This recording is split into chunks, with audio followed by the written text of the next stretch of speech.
بسم اللہ الرحمن الرحیم۔ پروفیسر قاسم بن حسن آپ سے مخاطب ہوں۔ گزشتہ چند دنوں سے پاکستان کے ایک نامور استاد، ایک نامور پروفیسر اور ایک ایکٹیوسٹ پرویز امیر علی ہود بھائی کا ایک بیان بڑا زیر بحث ہے، اور وہ بیان یعنی پردے کے حوالے سے ہے، لیکن میں اس پہ بات نہیں کر رہا۔ چند دن پہلے یہ نصاب تعلیم جو ہماری حکومت نے جو نصاب ترتیب دیا ہے، اور اس نصاب میں قرآن بطور لازمی تعلیم کے شامل کیا ہے، اور پھر نرسری میں یا 1 میں یا 2nd 3rd 4th کلاسز میں قرآن کے جو حصے یا جو صورتیں یا جو دعائیں یاد کرنے کا جو ایک ترتیب قائم ہوئی ہے، اس پہ انہوں نے بات کی، اور وہ کہہ رہے تھے کہ جناب یہ بہت بڑا ظلم ہے اور بچوں پہ بہت بڑا بوجھ ہے، اور اس کے نتیجے میں بچوں کی جو ہے وہ صلاحیت جو ہے وہ کرش ہو جائے گی، اور بچے یعنی وہ کچھ بھی نہیں سیکھ سکیں گے۔ تو اس حوالے سے میں عرض کرنا چاہ رہا تھا ان کے بلا شبہ ہمارے پرویز ہود بھائی جو ہے وہ ایک بہت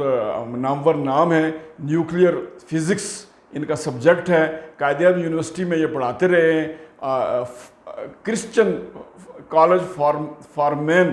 لاہور میں بھی یہ اعزازی پروفیسر کے طور پہ وہاں پہ بھی یہ کام کرتے رہے ہیں، اور ان کی کتاب ہے اسلام اور سائنس اور اسی طرح کی اور موضوعات پہ انہوں نے لکھا ہے، اور یہ ایک NGO کو بھی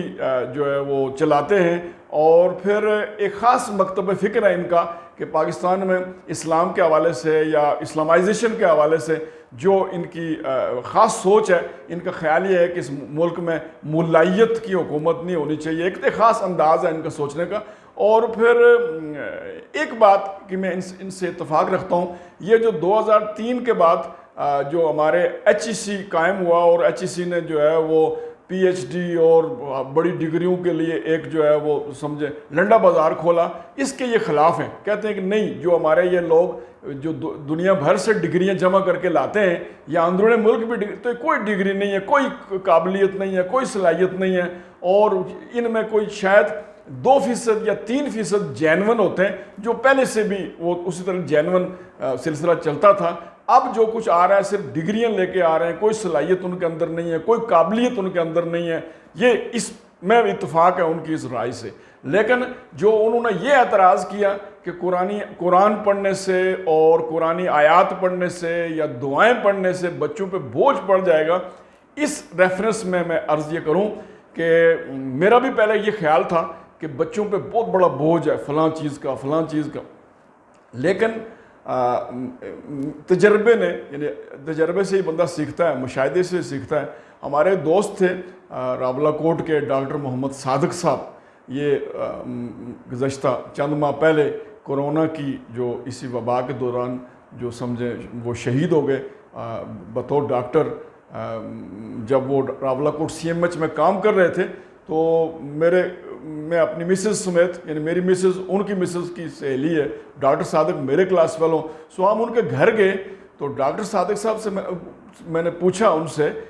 کہ جناب بچے اس وقت ان کے چھوٹے چھوٹے تھے، تو میں نے کہا بچے کدھر ہیں؟ تو ڈاکٹر صادق صاحب نے کہا جی کہ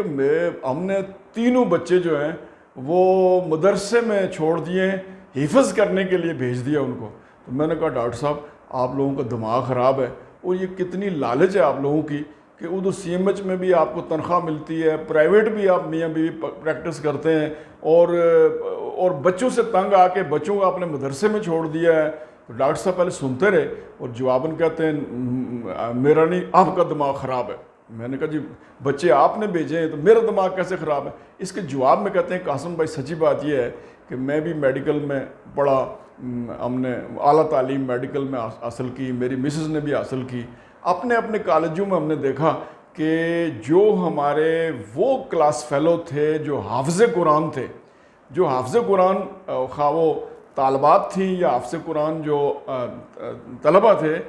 تو ان کا حافظہ اس کمال کا تھا کہ میڈیکل کی وہ ٹرمینالوجی کہ جو ہم لکھ کے بار بار یاد کر کے وہ ہمارے اس پہ نہیں چڑھتی تھی، ہمارے دماغ میں نہیں بیٹھتی تھی، بڑی مشکل سے ہم سیکھ پاتے تھے۔ تو وہ پہلی فرصت میں حفاظ کرام ہمارے جو کلاس فیلو تھے وہ بالکل ان کو یاد ہو جاتی تھی. تو قاسم بھائی انہوں نے کہا کہ سچی بات یہ ہے کہ حفظ کرنے سے کوئی بوجھ نہیں پڑتا, اس سے بچوں کی جو یاداشت کی صلاحیت ہے یہ غیر معمولی ہو جاتی ہے. ہم نے زیادتی نہیں کی, تو آپ اپنے الفاظ واپس لیں. یہاں ہماری بحث ختم ہو گئی. تو ان ڈاکٹر صاحب کے اس بات سے مجھے راولہ کوٹ ہائی اسکول پھر یاد آ گیا. تو ہائی اسکول راولہ کوٹ میں 10ویں کلاس میں فزکس کا مضمون پڑھا رہا تھا. تو فزکس کے مضمون, یہ اتفاق ہے کہ یعنی ہمارے جو نامور سائنسدان ہیں جن کے جواب میں ہم عرض کر رہے ہیں, پرویز ہود بھائی, تو ان کا یہ سبجیکٹ فزکس کا, میں سائنس ٹیچر فزکس کا رہا. تو 10ویں جماعت میں ایک طالب علم تھا حافظ محمد جمیل, قاری جمیل اسے کہتے تھے, حفظ اس نے کیا ہوا تھا. تو فزکس کی جو کلاس میں جو کچھ ہم پڑھاتے, یعنی وہ پڑھانے کے لیے کچھ چیزیں تو ایسی ہیں کہ جو طالب علم کو لکھوائی بھی جاتی ہیں. جب نیوٹن کا قانون ہے جی, پہلا قانون یہ ہے, دوسرا قانون یہ ہے, تیسرا قانون یہ ہے. تو ان قوانین کو سمجھانے کے لیے مثالیں بھی دیتے ہیں ہم. اور پھر یعنی کوئی بھی سسٹم, جو بھی ٹاپک سمجھایا جا رہا ہے اس کی ضمنی مثالیں بھی ہم دیتے تھے. تو اب یہ قاری جمیل کی اس کی خوبی کیا تھی کہ جب پیپر ہوتا, جب ٹیسٹ ہوتا, جب جو بھی امتحان ہوتا,